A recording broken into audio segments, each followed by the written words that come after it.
আপনারা দেখছেন বাস্তব উপস্থাপন। আমি রাজীব। বালনয় শহর শিলচরের সড়কের অবস্থা।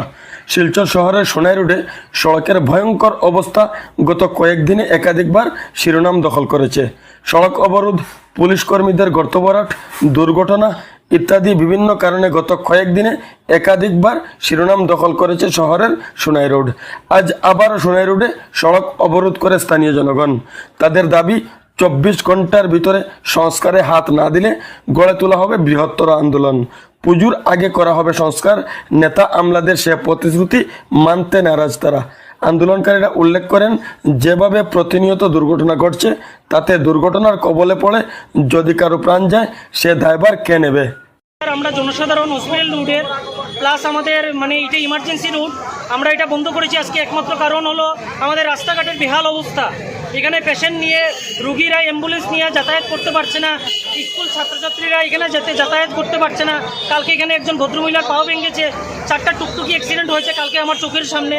আমরা এজ এ জনসাধারণ হিসাবে, আমরা কোনো সংগঠন না, কোনো পলিটিক্যাল কোনো দল না, আমাদের একটাই কথা, আমাদের রাস্তা কবে ঠিক হবে, কীভাবে ঠিক হবে, কীরকম ঠিক হবে আমরা এটা জানি না, কিন্তু আমাদের কাজ আজকে রাত্রের থেকে শুরু করতে হবে। প্রশাসন আমাদেরকে লিখিত দিতে হবে।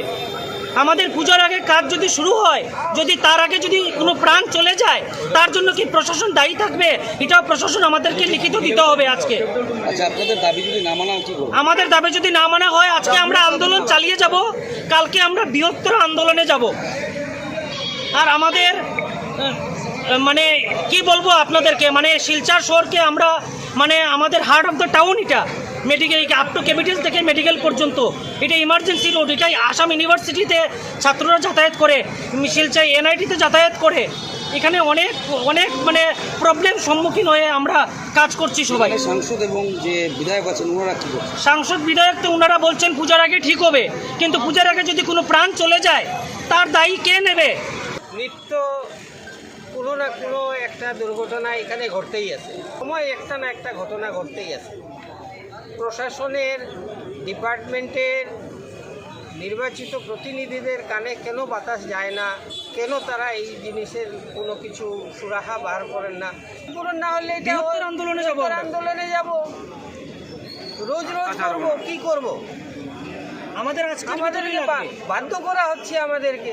মানুষের অসুবিধা করে আমরা তো সুখী থাকতে পারি না, কিন্তু কি করব? এর চেয়ে বড় অসুবিধা তো ডেইলি নিত্য মানুষের হয়ে যাচ্ছে, সেই জন্য আমরা বাধ্য হয়েছি। ডিসি স্যার যদি লিখিত না দেন যে আজকে আমাদের কাজ শুরু করবেন, তাহলে আমরা ছেড়ে দেবো। যদি ডিসি স্যার আশ্বাস দেন, আমরা কোনো আশ্বাস মানব না। আমাদের আজকে কাজ শুরু করতে হবে, আমাদের ডিসি স্যার লিখিত দিতে হবে।